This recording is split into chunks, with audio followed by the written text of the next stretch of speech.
رب المجد في أحشاء البتول يدور المعمدان في أحشاء إليصابات، ولا يمكن أن يكون بطن وجلد وملابس إليصابات عائقا في رؤية المعمدان للمسيح في بطن العذراء.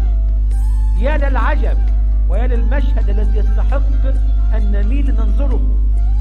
فليس كل مرئي هو كل الموجود، فهناك غير مرئي ولكنه موجود.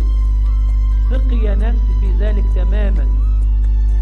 تعالوا اليوم يا كل الأحباء لنميل وننظر هذا المنظر العظيم الغير منظور من البرانيين، بل ربما أيضا من بعض المؤمنين، لقاء المعمدان بسيدنا. ايه العبرة اللي عايز اوصلها، الرسالة اللي عايز اوصلها ليك وليا؟ اقول لك اطمن اطمن، احنا مش وحدينا. الشعار اللي دايما يقوله سيدنا، الآية في يوحنا الأصحاح الأول 51: ورأيت السماء مفتوحة، الحق الحق أقول لكم من الآن ترون السماء مفتوحة وملائكة الله صاعدون ونازلون.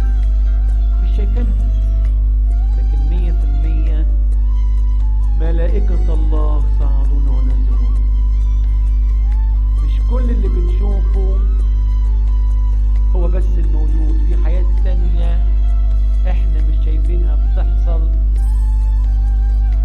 لكن موجودة وبتحصل، سواء شفناها او ما شفناهاش، او سواء امنا